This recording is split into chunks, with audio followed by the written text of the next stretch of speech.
We are back with another episode of the Super Intelligent Podcast. We took a week off last week, but we are happy to be here. Mike, how are your travels? How's everything? Fantastic. I'm in Syracuse or Siracusa in Sicily. It's beautiful here, and I'm having a great time. I've been in Europe for a couple of months now, I think, and it's been fantastic. We even went to England. I don't know if I told you that. We went to the Cotswolds. It was really, really nice because I'm a super fan of scones, which are so good there. But while I was off wandering around in the fields of Spain and England and Sicily, there was a gambling story that involved basketball players and spy stuff. And I heard rumors from you, actually, that you're covering this and you're writing and reporting about this. And so I'm hoping you can fill me in on what in the hell is going on. Yes. I also love scones, but I also love a good story, and this is a great one. It broke yesterday. There was a big press conference with the FBI and the Department of Justice, and they busted this historic gambling ring in New York City. This is old school mobsters with new technology, plus NBA players and coaches. So it's an amazing story. So did you hear anything about how it worked? I saw a headline or something like that. It's and big. I thought, it's a big story. And then I moved on. Okay. Yeah. All Okay. right. Well, so no, basically, I mean, if you're talking about it, if you're writing about it, it involves a lot of technology. So I'm really curious about this. Yeah, so I'm writing about it. I don't think the tech world is properly seized on it because, you like NBA players. We don't write about that at PC Mag, etc. But the whole scheme was fueled by technology. So basically the mob, the Mafia, I mean, the press conference, they're talking about the Genovese family, the Bambino family. I mean, this is the real deal. New York City, they talked about Italian crime activity. So it's those people, they're known for hosting poker, like illegal gambling rings. Did you? This is key information. Yeah, well, I just from what you've said so far, I'm glad to be in Sicily where there's no mafia. But anyway, yes. Did you watch The Sopranos? No, I never saw it. Kevin keeps telling me to see it, but I've seen all the other ones. I've seen all the Martin Scorsese, The Godfather films. So they've been around for decades now, and they're learning new methods. So basically, they partnered with NBA players, including an NBA coach, who have now been arrested. There were 31 arrests. So they were working together to trick high net worth individuals into coming to these games because these high net worth people, they kind of want social clout. Oh, I have so much money. What am I going to do? Ooh, I'm going to tell a story to my friends that I gambled with NBA players. So they're using NBA players to lure rich people to come gamble in New York City. And they call the NBA players that they invite to these rings, they call them face cards. Have you heard that term? I have not. It's kind of like a TikTok thing. They'll just say, oh, he or she has a good face card, which just kind of means they present well, they're good looking, whatever. And so they're using that term, which it just means they're strategically placed NBA players at the table. So that these probably rich men, I mean, gambling and basketball, I'm just, probably they're sitting around the table thinking they're hot stuff because they're gambling next to NBA players. Anyway, joke's on them because all of the NBA players and everyone else at the table was actively stealing money from them. So they're probably smoking, they're drinking, they're acting like it's a real game, they're putting down cards, they're playing Texas Hold'em, but it's all a ruse. They're just an elaborate scheme, and it's deep into the game. It's starting with card dealing machines. They're rigged. They have they're programmed with technology. So they're counting cards, they're keeping track of who has the winning hand, they're dealing out cards in the same order, that the machine knows. The players are wearing contacts that are specialized so they can seek and read markings on the cards. So everyone in this confuses me. I don't understand how you could have a contact that would be. I mean, they're probably behind sunglasses, right? Because a lot of times poker players wear sunglasses. But I'm not really sure how that. Maybe the cards are color coded, so they filter out red or green or some weird thing like that. I feel like it's almost, I'm imagining, they didn't elaborate. I'm imagining it's like putting a black light on something, right. And then what else? They had hidden cameras. So there are people looking at the cards. And then the tables themselves have some sort of X-ray technology that's Mhm. also reading and giving information about the game. And so everyone's in cahoots. It's all made possible by this technology. So I just thought it was a very interesting and different tech story and just frankly crazy. Yeah, that's amazing. Well, it's funny you mentioned that they have these rigged card dealing machines. So our esteemed producer, my son Kevin, who we mentioned on this podcast from time to time. So he's got a daughter, my granddaughter, who is 8 years old, soon to be 9. They always do these tech projects, and as one of the like project because she's homeschooled, right? So Okay. she's always doing these like yeah he's like turning her into this super nerd. It's really amazing to see. But she built as her little science project a card dealing machine that you can throw a switch or something like that, and it will literally cheat. It's a rigged card dealing machine So that she's an the 8-year-old supplier. built. Yes, exactly. So anyway, so this stuff is even available to children Yeah. apparently. But that's Well, that's fascinating. yeah. So the one role that the mob played is they had suppliers of rigged machines. I'm not sure. I'm saying they're sophisticated. This isn't the Sopranos Mafia. This is not your mom's Mafia. But if an 8-year-old can build a rigged machine, maybe, Well, you wouldn't use her machine in a high stakes poker game. It looks kind of Lego-esque, or it looks kind of it's made with bright color plastic and stuff like that. yeah. But it can be done, and I'm sure there are very sophisticated machines out there that can do that sort of thing. I really am fascinated by the story because aren't NBA players generally paid really well for playing basketball? I mean, what it seems like, Yeah. why would they be hustling people and running a scam? Um, Because they have they can. have I they mean, convinced them? Yeah, they have so much power in society, which is really what I took from this. The whole scheme relies on people idolizing NBA players. yeah, That's the game, that they are yeah. considered cream of the crop in society to the point, to a fault, where these rich people are giving over millions of dollars just to be around them in a completely fake Right. gambling game. And maybe they didn't even Bragging know. They went rights. home. Yeah, Yeah. bragging rights. So the whole thing just relies on, like, why are we obsessed with NBA players is the bigger question. Well, it's the same reason for all of our maladies. The media, obviously, the big sports ball players are just gigantic superstars. Just there's a huge frenzy around them, and that just warps people's minds. And people have a parasocial relationship with if they're super fans Yes. with these players, and so Okay, you hold want on. We're bragging not going to rights. You want to rag be on able the to buy that media. stuff. We're not going to rag on. Well, Are we going to do that? What about Hollywood? okay, let's rag on Hollywood for sure. I mean, it's the same thing. I mean, it's um, I love ragging on Hollywood. So maybe we just take turns. The media, Hollywood, What Silicon else? Valley would just rotate between those three cultures, all of which are The in California. Kardashians. I think the Kardashians, Chloe's always trying to date NBA players. We can blame Yeah, her. yeah. Let's blame Chloe. She's a billionaire, I think, so she can take it. But this is really fascinating, and I'm really looking forward to reading your story. I'm really fascinated by card manipulation of in all its varieties, and I'm constantly watching YouTube videos where you show these people can just shuffle the deck and they still know where all the cards are, and they can just keep shuffling. Yeah. And Ricky Jay, who's now dead, was fantastic at that. He could be sitting there shuffling cards, shuffling, and then he'd throw out the 2 of clubs. So shuffling, 3 of clubs, keep shuffling 4, and we just do the whole suit of clubs and shuffling 3 or 4 times between every toss of a card. And then after he did the whole suit of clubs in order, he would lay out the rest of the cards, and it was all the suits in order. Mm, Because not through amazing. technology, but because he knew where the cards were and knew how to put them wherever he wanted in the deck while shuffling. Right. Really fascinating. But if you don't have skill, then you can use the Hmm. technology for these kinds of things. Poker is fascinating because there's a lot of bluffing. You can produce a card that will give you a winning hand, but then you have to make sure that card doesn't appear in somebody else's hand. It's really fascinating.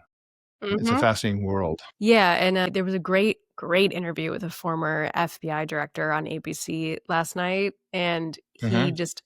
he described how the mob evolves based on different regulations, based on different ways to make money. And he was saying that people thought that it went away, or at least was reduced. But he's like, it'll always exist, it'll always be there. The question is, how strong is it? And so he said what we've seen in recent years is that the FBI, or the Department of Justice, has been less focused on it specifically, has been working on other issues, national security, maybe even immigration, just different types of crime. And he Hmm. said that's opened up a void for these traditional families to grow stronger, build new connections, apparently with the NBA, NBA players. And so it's still out there, but this is a huge bust, not a drug bust, gambling bust. I mean, it's a Yeah. major story. Yeah. They could face jail time.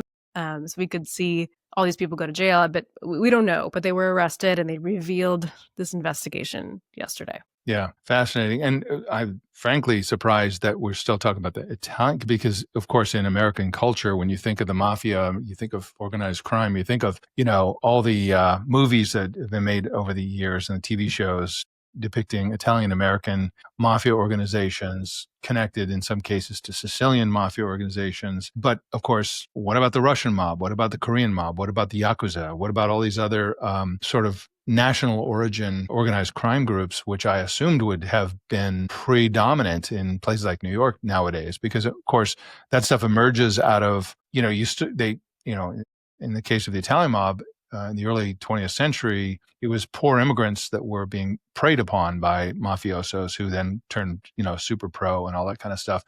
But, the Italian American community from that particular wave of immigration has all become, filtered into society. They're middle class, upper middle class, working class, whatever. They're fully mainstreamed into American society. So it is a little surprising, actually, Right. that we're It just talking about the feels Italian mafia. old school. Yeah. Yeah. And it's become personal to me because now I have an Italian last name since I used to have a Germanic last Hmm. name and I got married. Changed my last name. Hmm. Also that same year I moved to New Jersey. So Hmm. I was like, uh-oh, like what the heck am I getting myself into? Like I'm becoming a Jersey Italian. This is real Yeah. life. Yeah. You could easily get a job in the construction industry, for example. Yeah, and it's just odd because I don't identify with that at all, and also my husband doesn't either. He's like French of Italian descent, so we're both just posing as these Jersey Italians. And sometimes we'll have like when we bought our house, there was the sewer inspection. It was these two Italian twins, and we call them the sewer twins. And they were just like, "Oh, when we saw the job, we saw Italian. Where are you guys from?" And sometimes I'll go to a deli and they'll see the receipt, and it's kind of like you're treated like family, Mhm. like on a day-to-day basis. Yeah, so it's just It's like funny. going to the Olive Garden. Yeah, yeah, I guess. There actually used to be a long-running Italian restaurant in New York called Forlini's Restaurant, which is the Really? same family as my husband, and it became a hotspot for over 40 years. And when it closed a couple of years ago, it was written about in the New York Times. It was written about in the fashion FIT news. I guess like people in fashion would go there. Wait a minute, wait a minute. When did they close? Was it like, did they have a lot of sandwiches and stuff like that? That were really amazing food? No, no, it was kind of like Okay. traditional Italian plates. Anyway, it's just really odd and funny. And actually, I live in the town, well, next to the town where they shot The Sopranos finale. So Nice. I'm around this, and so it was hilarious for me to see this story. And I'm so glad that my last name is not Genovese or the other names Mhm. that they listed. Mhm. Yeah, that's funny. My Wow. cross to bear. Yes. Yes, to have an Italian name in New Jersey. Okay. Well, I mean, you do have a cool last name. That is a cool last name. And Well, thank you. I used to go. The reason I thought maybe I knew about it was that there was this really amazing restaurant in the Upper East Side or something like that. But I think that closed like 10 years ago or something like that. But everybody who worked there was a fashion model, obviously. Wow. All the women were 25 and 6 feet too. I mean, and they look like they could use a sandwich, but it's probably completely Yeah, different place. it's very different, traditional. It's actually basically in Chinatown now. So you think of like waves of immigration. It was just early post World War II. They were post World War II. Some people went to France, some people went to the US. Just conditions in Italy were not good. And so they were part of that. And then now it's more Chinatown. There are, African vendors there. It's just different waves. And so that closing was kind of definitely end of an era Yeah. for New York. All right. Well, that's fascinating. And again, I'm looking forward to reading your piece and catching up on this story because it sounds like a ton of fun, except unless you're in the story, in which case it's not fun at all.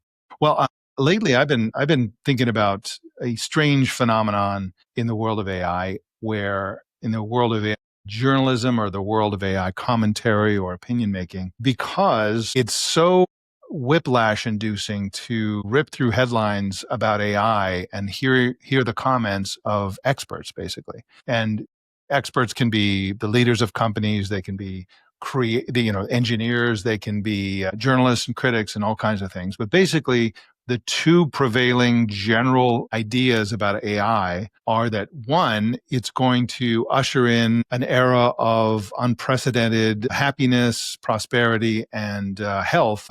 And we're all going to have universal basic income, and AI is going to do all the work. And we get to zoom around on our floating chairs, drinking Slurpees and looking at screens or something like that. And then the other side of it is no, this is going to basically put everybody out of work. And then soon thereafter will destroy humanity and consume the world's resources to keep its batteries charged and all that kind of stuff. And what occurred to me for a long time, it just bothered me that, you would wish that somebody would sort of referee between these radical extremes. Is AI going to be this fantastic thing, or is it going to be a total train wreck for humanity? And what occurred to me is that though you can't predict any of this stuff, what is clearly untrue is both of these positions. Because it's obviously true that AI is going to bring in a lot of benefits. Just in medicine alone, diagnostics, it's going to be amazing. Geology, space exploration, you name it, archaeology, just basically being able to analyze huge data sets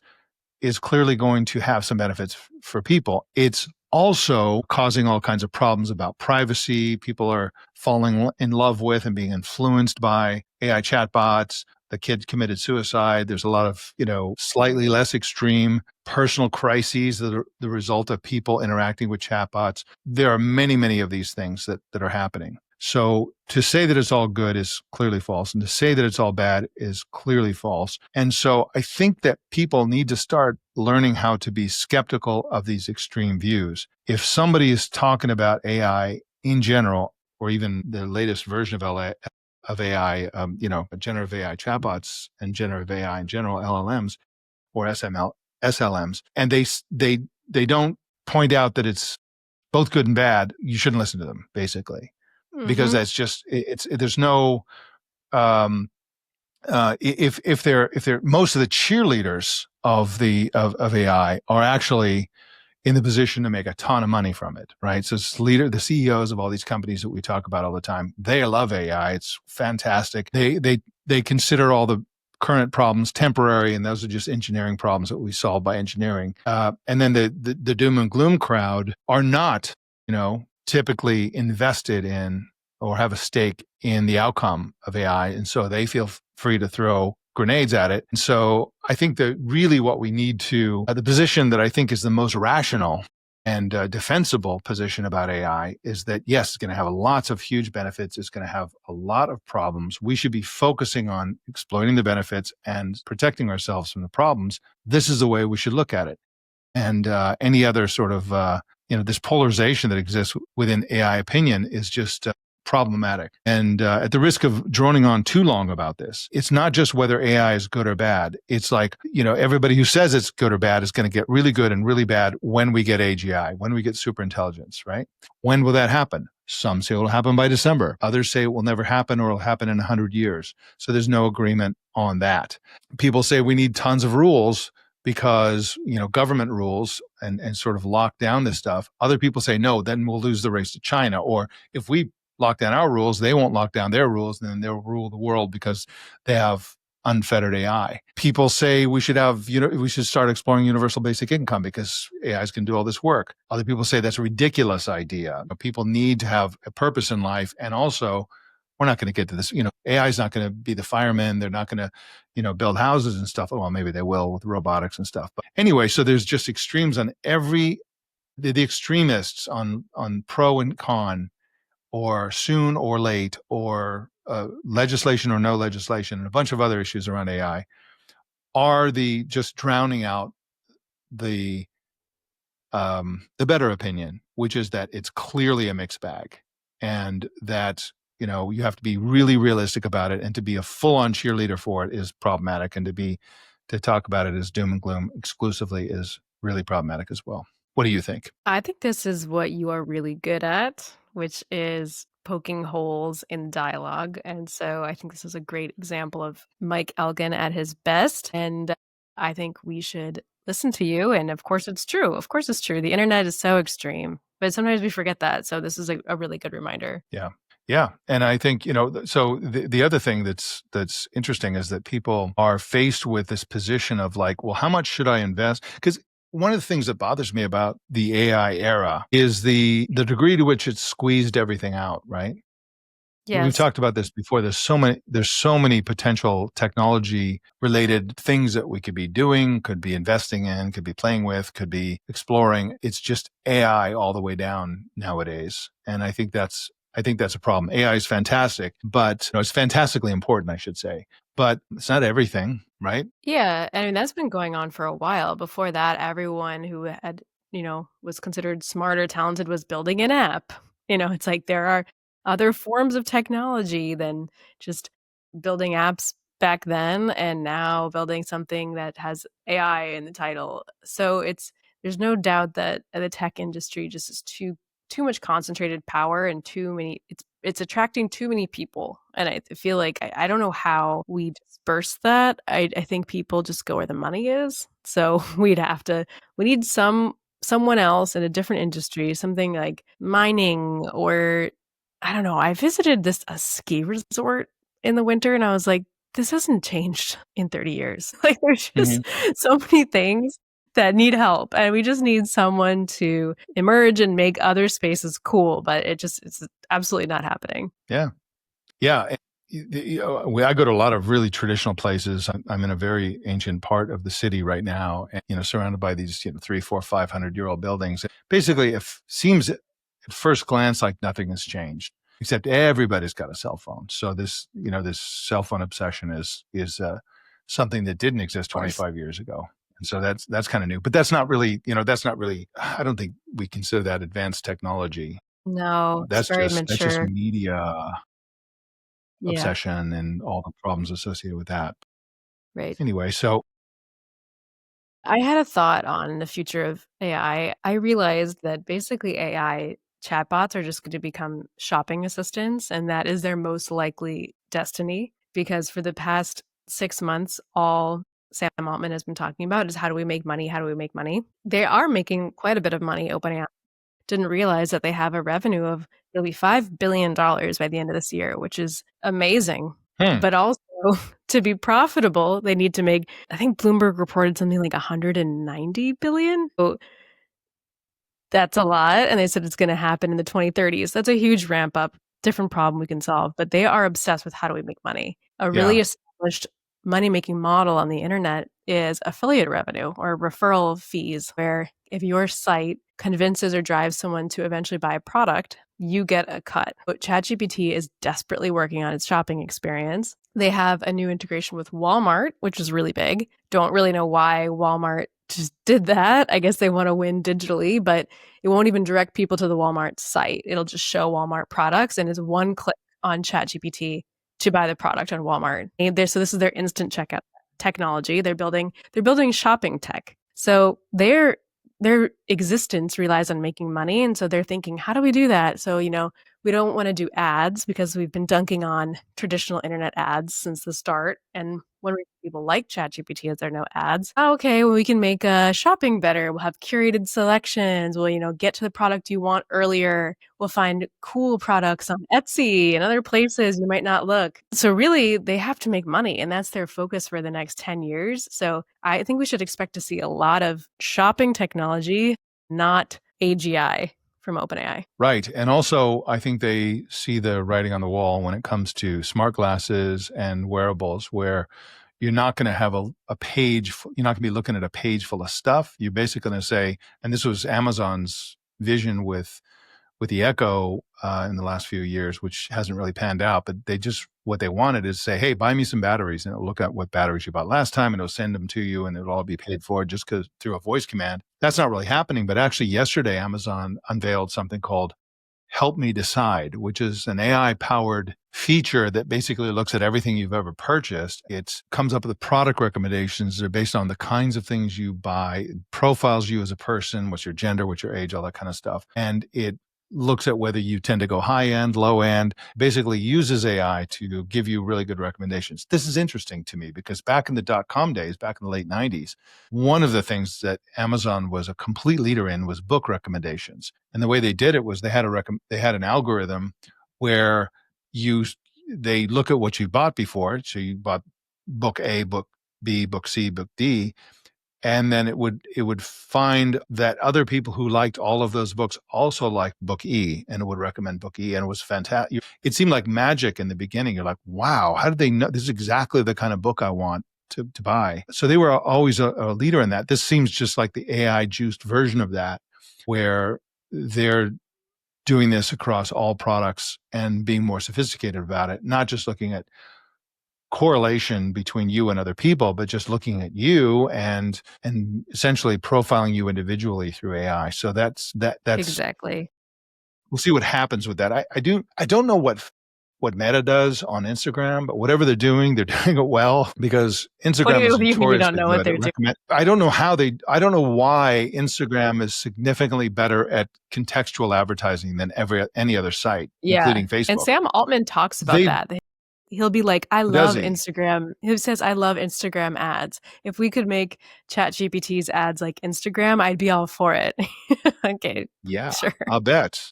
I'll bet it's Yeah. incredible. Like they don't really show you that many ads, I don't think. I mean, compared to Facebook Yeah, or but they're other good. sites. But when they show you one, you're like, wow, I really want that. And I actually think I barely use Instagram at all. But I 30% of the time I actually click on the ad, which is something I never do anywhere else. Mhm. And because I'm like, I Great. really want to know about this coffee maker thing that is nuclear powered or whatever it is. Yeah. So I was just thinking about like how do you make money on the internet? And because this is what ChatGPT or OpenAI is at the Sam Altman level is actually thinking about. So you can help me list. So I just listed affiliate revenue or product recommendations. You can sell a product on the internet, like ChatGPT is making its money from ChatGPT Plus subscriptions, or you can sell a physical product, like OpenAI is working on hardware, some unnamed device. What else? Advertising. And the last one I could come up with is kind of like sponsored content or, Instagram influencers will get paid to do a post about someone's product, or in traditional media, there would be like SpawnCon, where there's a page in the magazine or an article on the website that's sponsored by Dubai. It's all about the pros and cons of oil industry or Yes. how the oil industry is evolving into energy efficient stuff. So I don't know. Are there any other ways to make money that you think OpenAI might be considering? Yes, absolutely. So one of the ones that OpenAI is already doing is they have these convoluted partnerships with different businesses where they give the business a special, access to a special version of ChatGPT. It's like the paid version, but with benefits. And it's just like better. They have more control over how it works. So they can tailor it for their industry, but they have to do it themselves for now. But part of this is they give those companies preferred branding. So when they show a logo or whatever, it's bigger than the other logos. If they show the sources, it Right. tends to rank higher than the other sources. And also in the results, they tend to emphasize the mentions of those products when it's relevant to the query. It's essentially paid prioritization, and OpenAI already does it. But you can imagine if they're doing it in a subtle way, they'll do it in a less subtle way in the future. Just kind of like Google advertising and Google search started out where there would be this segregated thing, clearly an ad labeled as such. And then over time, it evolved into it becoming Yeah. less clear, more frequent, all that kind of stuff. Because once you have a spigot to turn on the money, you tend to turn it for more Mhm. money. And so that's one thing. The other thing that OpenAI is doing, and I think this is very smart, is that they hired a bunch of like out of work bankers to train AI and financial Yeah. models. So Yes. they recruited these people. They're paying them $150 an hour, which It's like if you're a former banker, is that like really low? 150 an hour? I know. I don't know. Yeah. Well, Or have maybe I they're just doing seen too it. many Leonardo DiCaprio movies about how much they make? I don't know. But interesting that I did see that they are looking into financial modeling and I guess placing an investment through ChatGPT. Well, I mean, but you can see the thinking. What does Dubai and the financial industry have in common? They have tons of money. Like they have tons and tons and tons of money. If there's Correct. something that will make them more money, they will pay a lot for that thing. And so like you're going for the low hanging fruit in terms of like big payoffs from deep pocket customers. What do they need? And so this this is not, right now people think, oh, OpenAI makes ChatGPT. It's a chatbot. I can use it instead of a search engine. I can use it for instead of whatever. But we who are using it like that are not going to enable them to make their investors whole, right? It's going to be Dubai and Wall Street and others Interesting. with extremely deep pockets. So they're going to be doing all kinds of stuff. And I think that's really smart, actually, because ultimately I can't believe that the future of AI is billions of people using a single model, a single Yeah. all-purpose model. I think it's going to be billions of people using millions of small language models that are special purpose and built into the devices that they control or enhance. For example, we talk about I mentioned medicine earlier. You can imagine an MRI machine that has a small Hmm. language model built into the machine that can analyze the scans using AI, but it doesn't have to know every single other thing known to mankind Yes, not to do general that, right? You purpose. need to, right. And you can, and how there'll be updates with better um, analytics or better training and all that stuff. And you can imagine that across everything from your toaster to your car to whatever. I think it's increasingly these things are going to go to the edge. We're not going to have Hmm. these we will always have general purpose AI uh, informational services. It's not necessary for most of the things that people will be doing with AI in the future. Right. Yes, I've been thinking about this too. I went to LA over the weekend and we took Waymos around the city and it made me realize how bored I am with just chatbots and LLMs. And I Yeah, mean, I'm a unique case because of course like, I'm writing articles every day about them. And to do that, yeah. I'm researching LLMs like all day, every day and get burnt out after the actually I think next month is the 3-year anniversary of ChatGPT. So I've been doing this for 3 years and I'm still getting, hallucinations. I'm getting weird sycophantic comments. I'm just kind of over it. And taking the Waymo, I was thinking, there's just so many other ways we can use AI that I think are cool and under discussed. There's just like you're giving a lot of great examples too. There's just other things we could be talking about. I think we need to just de-emphasize OpenAI and just chatbots in general because they're flawed technology. We could just be talking about so many other things. Even if they're not flawed, the big chunks of this are chatbots and image tools, right? So in all cases, they get a new capability. I guess this is more true of the image tools, right? So the ability of tools to like generate videos, now with Nano Banana and a couple of other tools, they can put you in the videos Mhm. really convincingly. What I've noticed is that they are mind blowing. Like feels like something akin to an existential crisis when you see how good they are Yes. at, Not a you good know, feeling. and then, but it's not a long term feeling. So it lasts like a day or two. And then you're like, okay, Yeah. what Yes. legitimate ethical use is there for putting myself in a video? I mean, there's this tool, I think it's called Endless Summer, where you can put you basically it's to generate, I think it's photos. I don't think it's videos, but I think it's photos of yourself on a vacation you never took. So it's like, oh, here I am at this party in Cabo, and it's like you're like dancing with all these people and you're having this great time and you're spraying Corona all over the room and stuff like that. And it's like, what in the hell is that for? Like to like convince people you went on a vacation? Like That you who would post want to on do that and Instagram. why? If you post on Yeah, Instagram and get followers, but Instagram might not like that because they're going to start serving you Corona ads, and maybe you're actually secretly sober man in your basement who is not a young woman in Italy drinking Corona. And so Instagram's ad model might get a little confused. They also want you to use the meta version that does that. But Mm-hmm. ultimately it's like amazing and it's interesting. But then it's like, well, everything has a reaction, right? So you're gonna be able to tell what that is. The other thing that's gonna happen is that those of us who are constantly in exotic places drinking Corona, we're not going to be believed. Like, not that it matters. I mean, who cares? But who cares if somebody else is on vacation? But this is that thing we were talking about, I think, a couple of episodes ago, where you take an authentic, organic human experience. A couple episodes ago, we were talking about relationships with other people and also with pets, and you sort of you sort of dissect it, or you atomize it into the component parts, and then they try to reproduce your part of it where there's nothing on the other side. So, for example, when you go on vacation, there are lots of benefits to that. It's fun. You eat all this delicious food, you drink, Yes. you have do all this stuff, and that's fun. But part of it is you can post the pictures, and then people, I don't know what people think, that you're amazing because you went on vacation. They're like, well, we're not going to send you on vacation, but we give you that last part. You can have all the gratification of making people jealous about your trip without actually taking the trip and enjoying yourself. Yeah. It's bizarre, it's dystopian, and it's problematic if it becomes a widespread trend, which I don't think it will.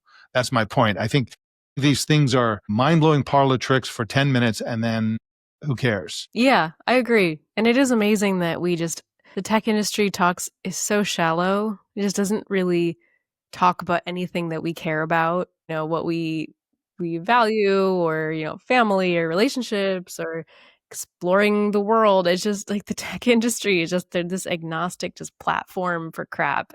It's just amazing that new party trick Sora 2 comes out, and then the people you're talking about, all the extremist pundits, we hate it, we love it, it's going to Yeah. destroy Hollywood, it's going to make Hollywood good again. We just go through this cycle, and I was just, there's such a contrast between the online world and the physical world. If you just look outside, Yeah. none of those little AI yappers. We might be AI yappers, actually, Mike. We might be. I think, We I try think to both of bring us some have soul to a it. lot of both. We Yeah, do go outside, but right. we also spend a lot of time thinking about what's happening in Silicon Valley and stuff like that. But yeah, Hmm. and you and I actually, I think it was 2 episodes ago, we said that we were going to come up with a bunch of ideas for how people can avoid being captured by all these addictive media rabbit holes. And so I think maybe for the next episode we should do that. Have a We said segment. that we should. We said that last time, and I did send you that one. So I have one to bring this Hmm. episode, which is just that city in Japan that basically made a Hmm. law, sort of an, I feel like it has to be optional, but they strongly recommended to all citizens only spend 2 hours on your phone or computer outside of work or school. What did you think of that? Was that a recommendation or was that a law? It was a law. Yeah. Which they can't enforce, but Right. So that's why I'm saying I don't really yeah. know, but they passed a law that that's the best thing for their citizens. And it's kind of, probably in a lot of ways is pretty good, but you could think if you're researching something, or Hmm. I just think they don't want you scrolling and mindless and numb for more than 2 hours outside of work. Yeah. Yeah. Which 2 hours, in a infinity pool of algorithmically generated content feels like 10 seconds. It Yeah. just sails by like nothing. Yeah. They Um, actually specifically, it was to protect people's sleep, which, as everyone knows, is the most important thing for you and your health and your brain function, your longevity, your happiness. I mean, everything. It's all about sleep. So they don't want people up all night scrolling. right. Which of course So with young people, never happened in the US. is a huge problem. But there's somebody wrote an article called "What Happened in 2007." Let me see if I can find that. It defaulted here to Perplexity, and that's not a good search engine. Let me see. Wait, what? You don't like Perplexity anymore? No, I do, but not as a search engine. It's like Isn't that it what it's gives you supposed like to be? two items. No. Well, it uses search for generating answers, but let me backtrack. So there's Perplexity, and then there's the Comet browser, which uses Perplexity. If you just default to the Comet browser's, search, it's just search. It's basically Mm-hmm. search first. If you use regular Perplexity, it's AI chatbot first with, oh, by the way, we did a search to get these Okay, got results. it. So it's a Yep. little different. What happened in 2007? Of course, the iPhone shipped in 2007, which is their point. Mm. Anyway, I can just tell you from memory because I'm not bringing it up. Basically, somebody wrote this extensive long form piece showing all these different metrics uh, and how they changed in 2007. People started getting less sleep. Kids' scores started dropping. Just every bad thing started happening more and more after 2007. There were other things going on besides the shipping of the iPhone, the existence in 2008 of an app store, which was very distracting. Social media became a much bigger deal after that. People started doing selfies and all that kind of stuff. The problem with that is that the stuff kind of changed pretty quickly after 2007. But in 2007, the number of, say, American adults who owned a smartphone was still, 20% or less. Oh, And so I definitely. don't think it would have the effects, especially, and it was skewed toward professionals because they seemed expensive at the time. And, it wasn't common in 2008, 2009 for high schoolers, for example, to have smartphones. The high schoolers even then would have these like old, like dumb phones, Nokias and stuff like that, Blackberries, etc. And so I don't know, but there is something there. There is something to that in terms Well, what of if the the financial crisis, enshittification though? of human life, after screens, social, and all the rest. Right. I do think that technology played a huge role, but also the financial crisis followed. When we know that when people lose their jobs or are Right. tight on money, things get bad, which is what we just saw in the pandemic. We're still recovering from that. So that was a significant event. Yeah. Anyway, so that's a good tip to basically just get off your damn phone and get away from screens Yeah. and schedule it or time it or put limits on yourself, something like that. That's a great tip. But I think we should come up with lots of ideas for a future episode and just sort of rattle through them and see if any of them resonate with you or me or our listener viewers. Because somebody's got to do something.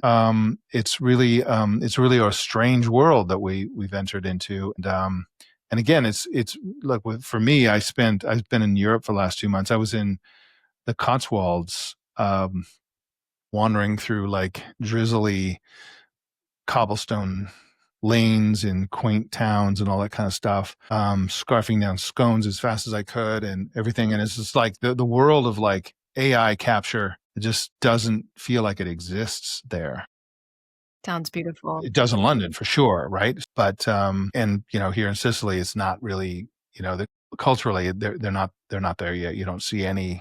I don't see any Ray-Ban meta glasses or anything like that in Sicily. So Well, let's anyway, let's we should talk we should do a scones. list. I want to talk What's that? scones. Let's You want talk to talk about about scones?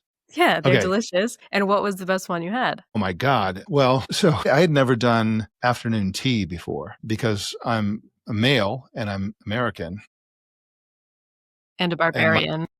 a savage from the provinces. But my wife has done it a million times with friends and stuff like that, and it always seemed like unappealing to me. She didn't have any friends with her except me, and so she wrote me in two, three, or four of them, and it She was took a her lot of fun. barbarian friend Yeah, into she's trying to civilize me. Yeah.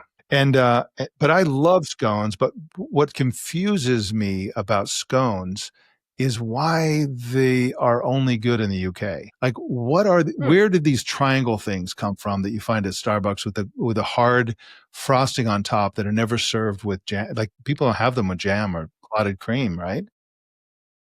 I don't think. Yeah. I'm so confused as to why. Do we not have the technology to make clot cream? Why is there this massive disconnect over scones of all things? Well, We also don't have haggis.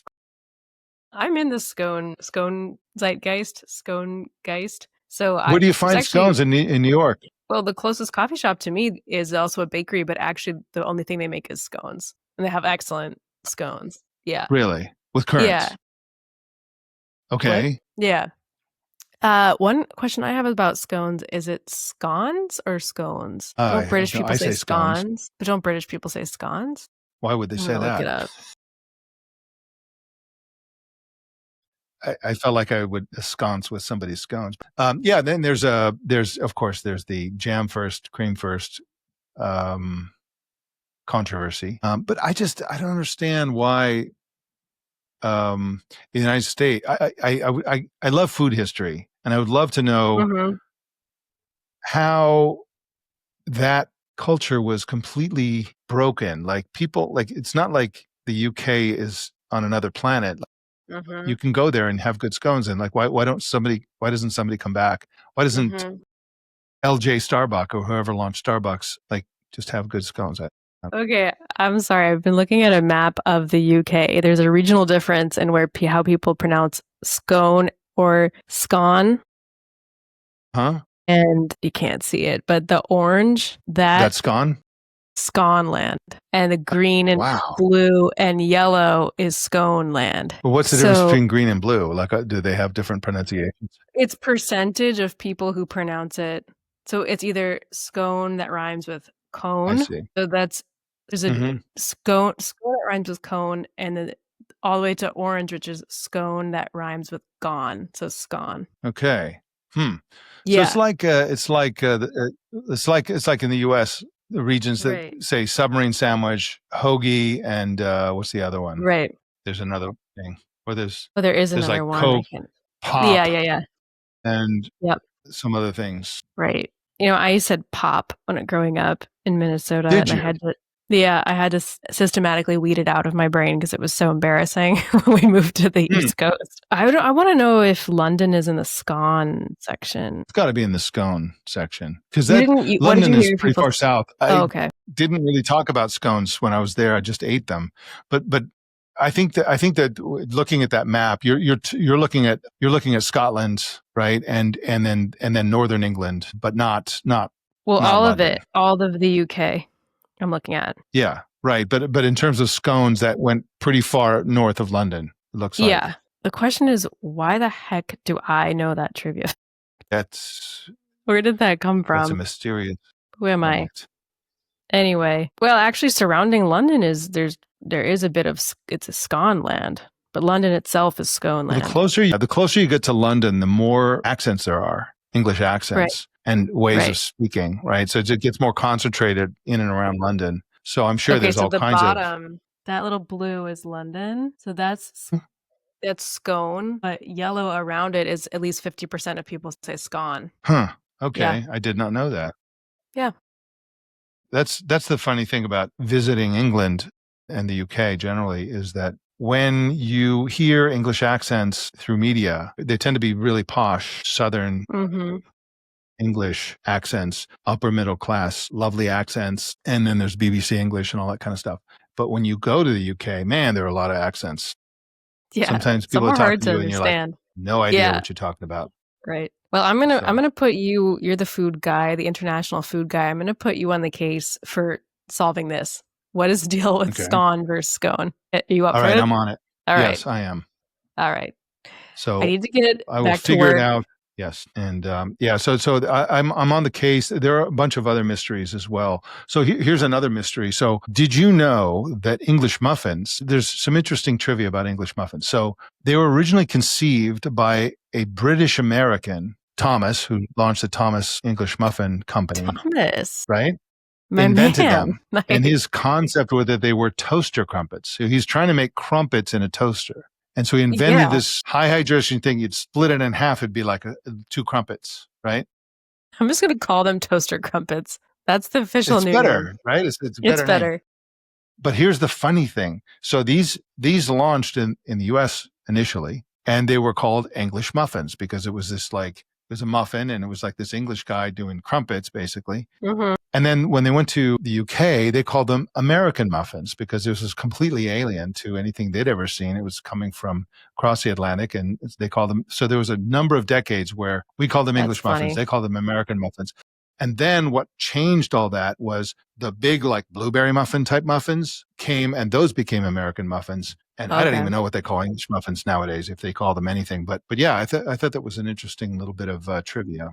I always smelled a rat on the English part of English muffin. I was like, these aren't Yeah, English. yeah. Didn't seem, nothing else that's English says English explicitly. Yeah. All right, since we're on the topic of foodstuffs that have the name of a country in them, here's another fun set of trivia. I don't know how we got in this topic, but so people think that French toast is French, but actually French toast was named after an American whose last name was French. Right. But And no one actually thinks French toast is French, do they? sure they do, yeah. Well, I mean, all throughout Latin America, they call it pan francés. Well, which is just French toast, but do they think it's from Yes, France? right. Yes, they do. Even though Okay. even though they have what we would call French toast in Latin America that came from the Spanish, because the concept of frying bread and putting something sweet on it is actually from the Roman Empire that spread throughout. Here's the other one. German chocolate cake isn't German. It was named after an American named German. Oh, no. That's sad to me. As a person of German extraction. Yeah, that was a good one for Germans, German chocolate cake. Yeah, no, Good sorry. one. It's okay. It's all right. I don't like it anyway. I'm not a big chocolate person. Really? Yes. My annoying fun fact that doesn't make any sense and is sad. Really just sad for me. Yeah. A rare person. Yeah. All right. Well, I got to go write that FBI NBA article. Okay. Sounds good. Okay. So next episode. So I think we promised a couple of things. I'll think of the other thing we promised before, but let's come back with, I guess, how to frame this is advice for coping with the media and technology world as it is today. So overexposure to, to escaping from doom scrolling, escaping from the bottomless pit of scrolling through Instagram and stuff like that. How do you break away from that? How do you sleep better at night and not like you have technology like sort of ruin your sleep, that sort of thing? How do you raise kids that don't do that sort of thing? I mean, I'm not sure we're the right people to do that. My kids sort of predate the current scenario and you don't have kids. So, but I still think we can come up with some good ideas there. But let's just have a bag full of ideas, and I'm sure that we'll both come up with some of the same ideas, and we'll each have unique ideas that might inspire people to change how they live and have a better life. And you and I can also take our own advice and have a better life. Yes. Yeah. Partially good reminders for us. So, okay. I think to make sure this happens, let's say we should come with 2 things each. 2? Not 10. Just 2. No, just 2. Okay. The 2 best ones. And then our 2 best ones, just any 2. I don't know how this is going to go, but let's just make it feasible. A small goal. Let's just do 2 each and see what happens. Okay. All right. You can bring 10 if you have 10. One of them can't be convert to Judaism and become Orthodox so that you don't use any devices on Saturday. Like that can't be one of them. That's Shabbat, though, is a good thing anyone could honor. It's actually a really good idea. It's a great idea. And I was doing that actually for a couple of Fridays. Yeah, okay. I was like, I just like that. I'm going to practice Shabbat. And I did it. On Friday. Okay. Yeah, well, that's the day of Shabbat. Okay. I thought it was Saturday. It's sundown on Friday into Saturday. Okay, you start on Friday. But it's Friday. Okay. It's Friday night. Yeah. Okay. It's a great time to ignore all your texts. Yeah. It's a great excuse for not getting back to people. All right. So exactly. 2 each. We'll come back with 2 each. All right. I'm going to wrap it up here and just talk directly to our viewers and listeners. I hope you're enjoying this podcast. I can say for sure that I'm enjoying doing this podcast. I think it's a lot of fun. And if you think it's a lot of fun, if you get something out of it, let us know. Just send us an email to superintelligentpodcast@gmail.com. Check out our website, which I'm sure you already know about, but it's superintelligentpodcast.com. Is that our website? Superintelligentpodcast.com? Yeah. And, give us a rating and review. And, but more importantly, let us know what you think, what you'd like to hear, and let us know about who you are and what you do and what you're thinking. So thank you on behalf of Emily Forlini, the New Jersey Italian mafioso, and myself, Mike Elgin. I want to thank you for listening and watching, and we'll see you next week.